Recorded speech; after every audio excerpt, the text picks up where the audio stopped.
स्वागत है आप सबका फेलियर फ्रेम के एपिसोड नंबर 3 में, जिसमें कि आप देख सकते हैं कि एक कुत्ता भाग रहा होता है अपनी जान बचा के, और उसके पीछे जो है क्लासमेट पड़े होते हैं और उसको मारने की कोशिश कर रहे होते हैं। लेकिन वो कुत्ता डोज करके वहाँ से भाग जाता है और झाड़ियों के अंदर चले जाता है। उसके बाद एक और मोस्टर दिखाते हैं जिसको जो क्लास का कूल बच्चा है ड्रोनिक पोस्टर अपनी स्किल से उस पोस्टर को जला के मार देता है और वो पोस्टर जल के मर जाता है। उसके बाद वो कूल बच्चा बोलता है कि अब मेरा लेवल 18 हो चुका है, और जो यशु बच्चा है वो भी अपना एक्सपी बढ़ा रहा है और अपना लेवल्स बढ़ा रहे हैं। फिर एक जो क्लास की सबसे शरीफ और कमज़ोर लड़की है वो उसको भी दिखाते हैं। उसके पीछे एक और लड़की आती है और वो बोलती है कि तुम हमारे साथ मिल जाओ, वरना हम तुम्हें अकेला छोड़ देंगे और तुम अकेले ही यहाँ पर सरवाइव नहीं कर पाओगी। तुम तो एक हार्मलेस छोटी सी एक कबूतर हो, तुम यहाँ कैसे सरवाइव कर पाओगी। उसके बाद वो आगे बोलती है कि हमारी क्लास जल्द ही गिर जाएगी अगर ऐसे ही परफॉर्म करते रहे तो, और जब वो होगा तुम्हारा साथ कोई नहीं देगा, और तुम तो डी क्लास हो, तुम तो कीड़ा हीरा के ग्रुप में जा भी नहीं पाओगी। और चालाक लड़की शरीफ लड़की को इसलिए बोलती है और उसको टच भी करती है, जिससे वो लड़की थोड़ी घबरा भी जाती है। और ये लड़की जो चालाक लड़की है वो उसको ऑफ़र करती है एक छोटा सा जानवर जिससे वो अपनी स्किल बढ़ा सके। जो दूसरी क्लासमेट है वो छोटे से जानवर को चेन्स में बांध के उसके सामने ले आते हैं। तो जो चालाक लड़की होती है वो बोलती है अभी तक इस लड़की शरीफ लड़की ने गोडस का दिया हुआ असाइनमेंट पूरा नहीं किया है।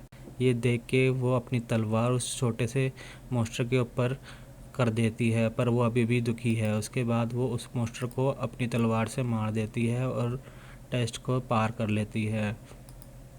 फिर वो लड़की बोलती है कि तुम असागी ग्रुप में तुम्हारा स्वागत है। वो लड़की उस मॉन्स्टर को देख के बड़ी उदास हो जाती है। उसके बाद वो रोने भी लग जाती है क्योंकि उसको इस मॉन्स्टर को मारने का बिल्कुल मन नहीं था। और जो हीरो होता है वो भी किसी बिल्ली को बचा के उसको याद कर रही होती है कि हीरो कैसे बिल्ली को बचा रहा होता है और अब हमें इस नई दुनिया में आके चीज़ों को मारना पड़ रहा है। फिर जो नाटक की मेन लड़की होती है वो नींद से उठ जाती है, पर उसके पेट में अभी भी दर्द हो रहा है क्योंकि रानी ने उसकी जो गोडेस होती है उसने उसके पेट में बड़ी जोर के मुक्का मारा होता है, और वो बोल रही होती है कि मुझे रानी से जाकर बात करनी होगी। फिर वो रानी के पास जाती है। रानी बोलती है कि जो हीरो जो तुम्हारा क्लासमेट है उसके साथ बहुत बुरा हुआ, और उठे के आंसू रोती है। आयाको को गोडस बोलती है कि तुम ऐसे उदास ना होना, अपने क्लासमेट को खो के तुम अपनी ट्रेनिंग में फोकस करो और अपने आप को अच्छा ताकतवर बनाओ। वो बोलती है तुम काफ़ी दिनों से सोई हुई थी। कहते काफ़ी लोग जो है मॉन्स्टर के खिलाफ हाथ नहीं उठा पाए हैं और डिस्क्वालीफाई हो गए हैं।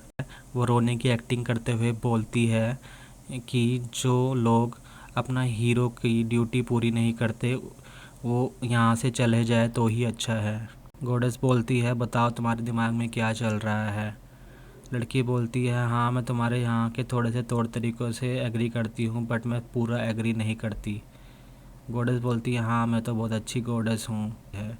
फिर वो हाथ मिला के उसको थोड़ा कंट्रोल करने की कोशिश करती है कि मुझे तुम्हारे लिए काफ़ी ज़्यादा उम्मीदें हैं, तुम ऐसा निराश ना हो, तुम एस क्लास हो, तुम हमारे लिए बहुत वैल्यूएबल हो। लड़की मुंह लटका के वहाँ से चले जाती है और बोलती है उस गोडेस का हाथ कितना ठंडा था। फिर दिखाते हैं कि एक लड़की जंगल से भाग रही होती है, उसके पीछे 4 लोग पड़े होते हैं जो उसकी जान के पीछे पड़े हुए हैं, और वो लड़की है वो भागती रहती है। जो पीछे लोग पड़े हुए हैं वो सुरागों का तलाश करते हुए वहाँ से उसको ढूंढने की कोशिश करते हैं। वहाँ के कुछ लोग बोलते हैं कि ये प्रिंसेस नाइट जो है काफ़ी बेकार है छुपने में। वो बोलते हैं जब हम प्रिंसेस नाइट को पकड़ लेंगे उसके साथ बहुत मज़े करेंगे। इनका नाम होली वॉचर्स है जो कि पकड़ते हैं। फिर हीरो भी डंजन से बाहर आ जाता है और अपना लेवल चेक करता है। हीरो का लेवल अब तो बहुत ही ज़्यादा हो चुका है, 1789 हो चुका है, और उसका मैजिकल पावर भी बहुत ज़्यादा है। और जो बाकी की क्लासमेट थे उनका लेवल तो अभी 18 ही हुआ है। थोड़ी आगे जाने के बाद हीरो को कुछ स्लाइम्स दिखते हैं जो एक छोटे से स्लाइम को बुली कर रहे होते हैं। ये देख के जो हीरो है वो काफ़ी उदास हो जाता है क्योंकि उसके साथ भी सेम ऐसा ही हुआ है। फिर वो उस छोटे स्लाइम को बचाता है और उसकी हेल्प करता है। उसके बाद वो पॉइज़न पावर यूज़ करके सारे स्लाइम को रोक देता है और उनको वहाँ से भगा देता है और बोलता है कि यहाँ से भाग जाओ। फिर वो छोटे स्लाइम से थोड़ी देर बात करता है कि तुम बिल्कुल मेरे जैसे हो, और वो उसको पैरालाइज जो उसने पावर यूज़ करी होती है उससे रिलीज़ कर देता है। बट वो स्लाइम उसको पीछे पीछे आने लगता है। फिर बाद में वो लड़की दिखाते हैं जो प्रिंसेस नाइट उन लोगों से भाग रही होती है। वो थक चुकी होती है, अब बोलती है भागने का कोई फ़ायदा नहीं है, अब मुझे उन होली वॉचर्स को सामना करना ही पड़ेगा। हीरो बैठ के एक जगह किताब पढ़ रहा होता है जो उसको डंजन से मिली होती है लिए। फिर वो लड़की को भागते हुए दिखाते हैं, उसके पीछे अभी भी वो होली वॉचर्स पड़े हुए हैं। फिर रानी जो प्रिंसेस नाइट है वो रुक जाती है, अपनी तलवार निकालती है और होली वॉचर्स से लड़ने की तैयारी करती है, और वो एकदम रेडी हो जाती है, खड़ जाती है और लड़ाई के लिए एकदम रेडी हो जाती है। फिर एक जो मेंबर हो फिर होली वॉचर का एक मेंबर होता है, वो ढूंढ निकालता है, बट वो प्रिंसेस नाइट को नहीं ढूंढ के निकालता, वो जो हीरो होता है वो उसको ढूंढ लेता है। हीरो चौंक जाता है, उसको समझ नहीं आ रहा होता क्या करे। वो जो होली वॉचर्स होते हैं वो कहते हैं इसके पास तो कुछ वैल्यूबल नहीं है जो जिसको हम लूट सके। एक बोलता है कि लड़की का स्टेमिना ख़त्म हो चुका होगा, उसको चलते जल्द पकड़ना चाहिए। ये सुन के हीरो को बिल्कुल भी अच्छा नहीं लग रहा होता है। उसको समझ आता है कि ये लोग बहुत बुरे हैं और ये इनको माफ़ नहीं किया जा सकता। वो बोलते हैं कि लड़की को हम बहुत तड़पाएंगे उसको पकड़ने के बाद, और उसके साथ बहुत मस्ती करेंगे। हीरो जो होता है चुपके से निकलने की कोशिश करता है, बट वो उसको देख लेते हैं। हीरो बोलता है नहीं नहीं, मैं तो कुछ नहीं कर रहा था।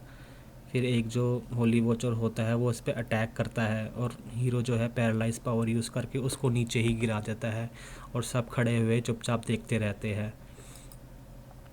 हीरो बोलता है तुम तो जो डंजन में मॉन्स्टर होते थे उनसे भी बहुत ही कमज़ोर हो, और तुम जो ह्यूमंस हो बहुत ही बेकार हो, कम हो। वो अपनी क्लासमेट को यूज़ करता है, तुम तो कहते हो मेरी क्लासमेट से भी बेकार लोग हो, और वो पॉइज़न का यूज़ करके उन सबको वहाँ से मार देता है। जो रानी होती है वो जो होली वॉचर्स होते हैं उनकी प्रेजेंस एकदम से गायब हो जाती है। वो एकदम हैरान हो जाती है कि अभी तो वो लोग मेरे पीछे पड़े हुए थे, एकदम से वो लोग कहाँ चले गए। वो कहती है मैं किसी को सेंस नहीं कर पा रही, पर वो एकदम से रुक जाती है और बोलती है कि मुझे एक सेंस हो रहा है। फिर उसके पीछे अचानक से हीरो आ जाता है। हीरो बोलता है कि तुम बिल्कुल मत हिलना और मेरे सवालों का सही सही जवाब देना। उसके बाद वो बोलता है कि मैं अपनी स्किल यूज़ कर लूँगा और तुम पे यूज़ करूँगा, कुछ भी ऐसा वैसा करने की कोशिश मत करना। वो जो प्रिंसेस नाइट होती है उसको पैरालाइज़ कर देता है। वो प्रिंसेस नाइट पूछती है कि तुमने कोई 4 लोगों के ग्रुप से मुलाकात हुई है। हीरो बोलता है हाँ, मैंने उनको मार दिया। प्रिंसेस नाइट बोलती है कि मुझे तुम्हारे अंदर से कोई भी बुरी भावना का एहसास नहीं हो रहा है। वो बोलती है तुम मेरे सेवियर हो। उसको थैंक यू बोलती है और बोलती है कि तुमने मेरी जान बचाई है, वो मेरे पीछे पड़े हुए थे। वो लड़की बताती है हीरो को कि ये जो फॉरेस्ट है ये किंगडम ऑफ ओल्जा है। हीरो जो है उसको वहाँ जो डंजन से मिली हुई एशियन किताब होती है जिसमें राइटिंग लिखी होती है वो उसको दिखाता है। बट जो प्रिंसेस नाइट होती है वो कहती है मैं उसको समझ नहीं पा रही हूँ, तुम्हारी हेल्प नहीं कर पाऊँगी। वो बोलती है कि एक विच ऑफ टैबूज है जिसको पता होगा कि इस बुक को कैसे पढ़ना है, और वो जगह का नाम है land of golden I monsters. Princess night hero को बोलती है कि मुझे बचाने का बहुत बहुत थैंक यू। वो बहुत ही खुश नसीब है कि उसने उसको बचाया, वो उसका आभार जताना चाहती है। हीरो बोलता है इसकी कोई ज़रूरत नहीं है, अब मैं चलता हूँ। उसको ये सब देख लड़की की बातें सुन के उसको अपनी आंट की याद आती है कि वो भी कितनी अच्छी थी जो दूसरों की मदद करती थी और कितनी अच्छी तरीके से बात करती थी। जो हीरो होता है वो अभी भी किसी पे आसानी से विश्वास नहीं करना चाहता, तो वो वहाँ से चला जाता है और उसका पैरालाइज जो है वो टाइमर लगा के वहाँ से चला जाता है। प्रिंसेस नाइट को वो हीरो वहाँ पर छोड़ के चला जाता है अपनी अगली जर्नी की ओर।